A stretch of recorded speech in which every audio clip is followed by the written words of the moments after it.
எவ்வளோ மெசேஜ் போட்டுட்டு டெலீட் பண்ணி பார்த்துட்டேன், ஒரு மரியாதையா பேசுவான்னு சொல்லிட்டு.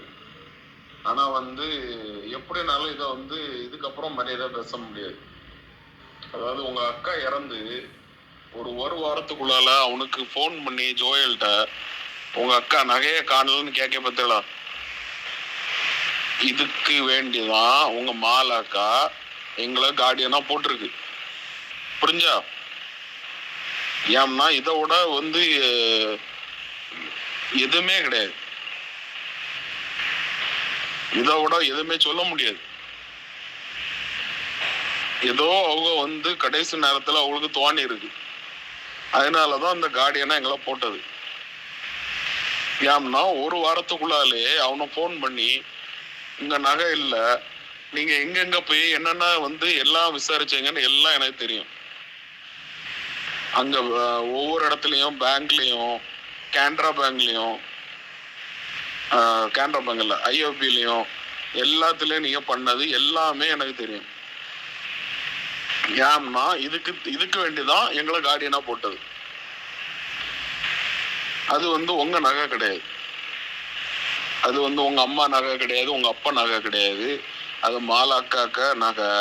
அது அவனுக்கு மாலாக்கா தாலி என்கிட்ட தான் இருந்து, அவ ட்ரீட்மெண்ட்ல இருக்கச்சுமே ஃபுல்லா என்கிட்ட தான் இருந்து, என்கிட்ட தான் தந்துட்டு போனாவோ. ஏன் உங்ககிட்ட தரல?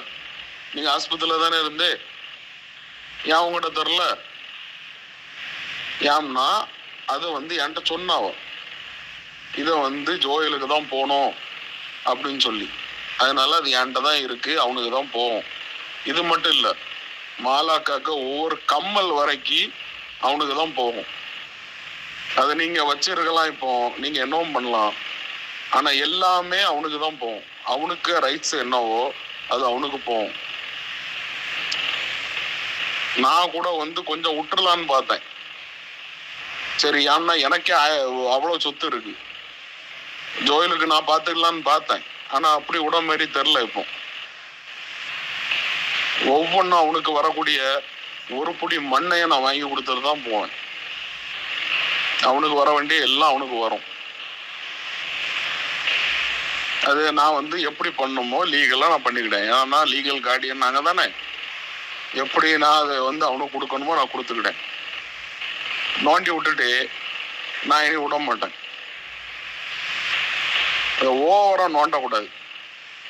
நாங்க நிறைய பண்ணலாம், சரியா? நாங்க வெளியே இருக்கோம், வெளியே நாங்க டவுனுக்குள்ள சிட்டிக்குள்ள இருக்கோம். எங்களுக்கு நிறைய கிரிமினல் எப்படி வேணாலும் கொண்டு போறோம். அந்த ஒவ்வொரு கிரிமினலும் கிடையாது, அவனுக்கு வேண்டி அவனுக்கு வரக்கூடிய பங்கு அவனுக்கு போட்டு. எனக்கு சொத்துல 1% கூட உங்க சொத்து கிடையாது, அது மட்டும் தெரிஞ்சுக்காங்க. நீங்க காட்டுக்குள்ள வச்சிருக்கீங்க எவ்வளத்தையும். எனக்கு வீடே 10 கோடிக்கு மேல போகும். எனக்கு எனக்கு சொத்துல 1% கூட உங்க சொத்து கிடையாது. இது சொத்தை பத்தியே கிடையாது, பைசாவை பத்தியும் கிடையாது.